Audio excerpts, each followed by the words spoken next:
नमस्कार दोस्तों, scary story in Hindi में आप सबका स्वागत है। आज की कहानी की तरफ बढ़ने से पहले आप सब चैनल को सब्सक्राइब कर लीजिए और अगर कहानी अच्छी लगती है तो प्लीज़ लाइक एंड कमेंट करना मत भूलिएगा। आज की कहानी बहुत ही ज़्यादा डरावनी है क्योंकि मुझे तो बहुत ही ज़्यादा डर लगा है। आई होप आप सबको पसंद आएगी। तो आज की कहानी विमल जी ने भेजी है जो कि उनकी माँ की आप बीती है। तो उन्होंने जैसे कि बताया है मैं वैसे ही आपको सुनाऊंगी। देर न करते हुए कहानी की तरफ बढ़ते हैं। तो विमल जी ने बताया कि आज से 20 साल पहले जब उनकी मम्मी गांव में थी और उनकी पूरी फैमिली गांव में रहती थी, उनका ख़ानदानी पेशा नाईगिरी का है। जैसे नाव होते हैं हेयर कट करने वाले, तो वो उनके गांव में उनका यही सबका पेशा था और यही काम करते थे। और गांव में ऐसा होता है कि जो नाव होते हैं उनकी वाइफ होती हैं, तो शादी ब्याह में उनका बहुत काम होता है उसमें। और जैसे कि बहना वगैरह आता है, जैसे मिठाई वगैरह शादी में जो आती है तो गांव में बांटना है, ये सारे काम नाव ही करता है। तो वहाँ उनकी मम्मी और उनके पापा लोग यही काम करते थे। ऐसे ही एक बार गांव में एक शादी थी और शादी के दूसरे दिन ही उस फैमिली के लोगों ने इनकी मम्मी को और सबको बुलाया कि गांव में बहना बांटना है और जल्दी बांट दो, नहीं मिठाइयाँ हैं, गर्मी का मौसम है, ख़राब हो जाती हैं। तो उनकी मम्मी वही सुबह 10 बजे के आसपास उनके घर पहुंच जाती हैं और उन्होंने टोकरी में मिठाइयाँ सजा कर रख दी थी कि गांव में बांट देना। तो वो जाती हैं और वहाँ गांव में सबके घर में मिठाइयाँ बांट देती हैं और ये सब करते हुए उनको 2-3 बज जाता है। गांव के आसपास जो गांव होते हैं वहाँ भी सबके यहाँ बांटा जाता है। तो अब उनसे कहा गया कि पास का ही जो बगल में गांव था वहाँ भी बांटना था। तो उन्होंने एक दूसरी टोकरी तैयार की दूसरे गांव के लिए और उनसे पूछा कि आप क्या इतनी जल्दी बांट के आ जाओगी? तो उन्होंने कहा हाँ हाँ क्यों नहीं, 1-2 घंटा लगेगा और बांट के आ जाएंगे जल्दी से, क्योंकि और भी काम है बहुत है।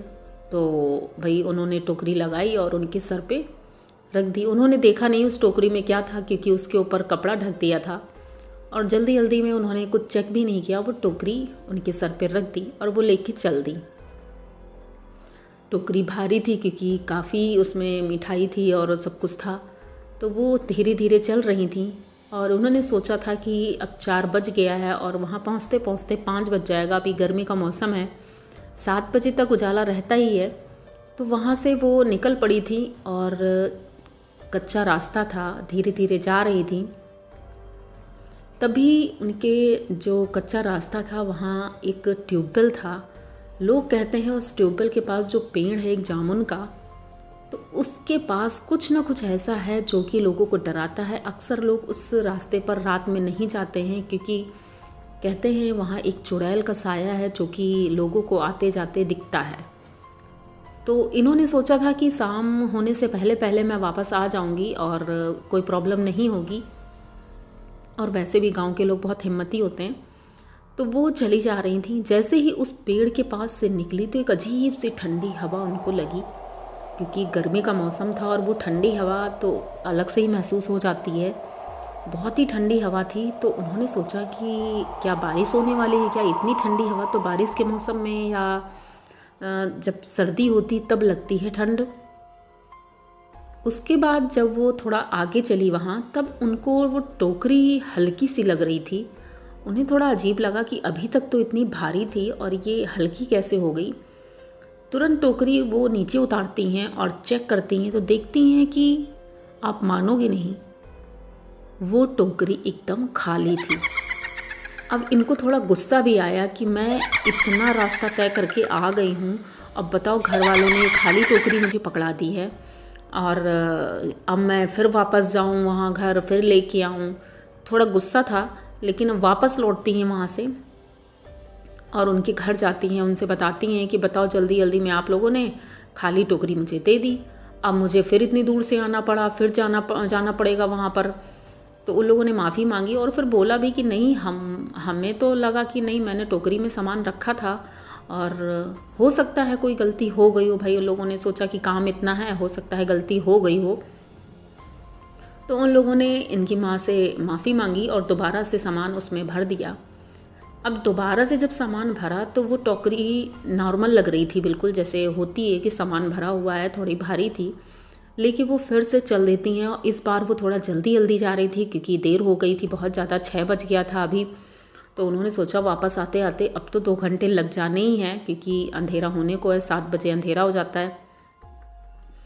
तो वो जल्दी जल्दी वहाँ से चल रही थी और जब उस पेड़ के पास फिर से पहुँचती हैं वो, तब उन्हें टोकरी कुछ ज़्यादा ही भारी लगने लगी थी। पिछली बार हल्की लग रही थी लेकिन इस बार तो इतनी भारी लग रही थी कि वो जो इतनी जल्दी जल्दी चल रही थी वो चल नहीं पा रही थी। उन्हें लगा कि अब मैं टोकरी नीचे उतार दूं क्योंकि इतनी ज़्यादा भारी टोकरी है तो मैं लेके कैसे चलूँगी। अगर ज़्यादा सामान है तो मैं थोड़ा सा हाथ में पकड़ लूँ क्योंकि सर बहुत दर्द होने लगा था उनका। तो वो जैसे ही टोकरी उठाने लगती हैं तब तक पीछे से उनको कोई आवाज़ देता है, उनकी माँ को उनका नाम ले करके, राधा राधा। अब राधा वो पीछे पलट के देखती है, राधा इनकी माँ का नाम था। पीछे पलट के देखती हैं तो एक औरत खड़ी थी घूंघट डाल के। तो उसने बोला कि लाओ मैं तुम्हारी हेल्प कर दूँ। तो ये बोलती है कि अरे नहीं मैं कर लूँगी, आपकी ज़रूरत नहीं है, मैं कर लूँगी। तो वो बोलती नहीं नहीं लाओ मैं तुम्हारी हेल्प कर दूँ। तो वो आती है और इनकी टोकरी एक झटके में उतार के नीचे रख देती है। अब वो सोचती इतनी भारी टोकरी इसने तो एक बार में उतार के रख दी, और बोलती है कि मैंने तुमको पहचाना नहीं, इस गांव में तुम कब से हो और मैंने तुम्हें कभी देखा नहीं यहाँ पर। तो वो बोलती है नहीं मैं तो यहाँ बहुत सालों से हूँ, शायद तुमने मुझे ना देखा हो। तो इसे तो वैसे भी इतनी देर हो रही थी तो जल्दबाजी में इसने उनसे ज़्यादा बात करना मुनासिब नहीं समझा और टोकरी से थोड़ा बहुत सामान निकाल करके उसने एक कपड़े में बांध करके अलग ले लिया और वो टोकरी बोली कि मेरे सर पे रख दो, और वहाँ से वो फिर चलने लगी। अब वो औरत इनके पीछे पीछे चल रही थी। तो राधा बोलती है क्या तुम्हें भी उस गांव तक जाना है क्या? तो वो बोलती हाँ मैं भी तुम्हारे साथ ही चलती हूँ। तो वो कुछ बोलती नहीं, बस चलती जाती है और जल्दी जल्दी चलती रहती है। अब वो जब चल रही थी तो एक अजीब सी आवाज़ आ रही थी उसके पीछे से, कभी रोने की आवाज़ आती तो कभी हंसने की आवाज़ आती। अब उसको कुछ समझ में नहीं आ रहा था, लेकिन एक तरफ उसको टेंशन थी कि मुझे जल्दी पहुंचना है वहाँ पर, और इधर ज़्यादा ध्यान नहीं दे रही थी। तभी अचानक से उसको लगता है कि कोई उसको पीछे से पकड़ के रखा है और वो आगे चल नहीं पा रही है। जब वो पीछे पलट के देखना चाहती है तो पलट नहीं पा रही थी क्योंकि टोकरी अब उसकी फिर से इतनी भारी हो गई थी कि उसका मुड़ना तक मुश्किल था, सर इतना दर्द होने लगा था।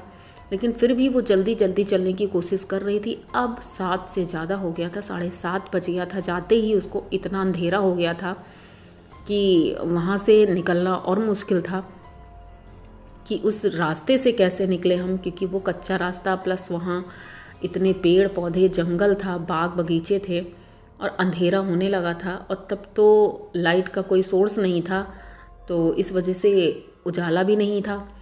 तो वो इतना परेशान होती हैं और जैसे ही एक जगह पेड़ के पास वो रुकती हैं और जब पीछे पलट के देखती हैं तो वो जो औरत थी वो इतनी लंबी हो चुकी थी कि इनको अपना सर काफ़ी ऊंचा उठा के उसे देखना पड़ा। और ये देख करके थोड़ा सा इनको इतना अजीब लगा कि ये औरत तो मेरे साथ ही चल रही थी, ये अभी तक तो ठीक थी, अब इतनी लंबी कैसे हो गई।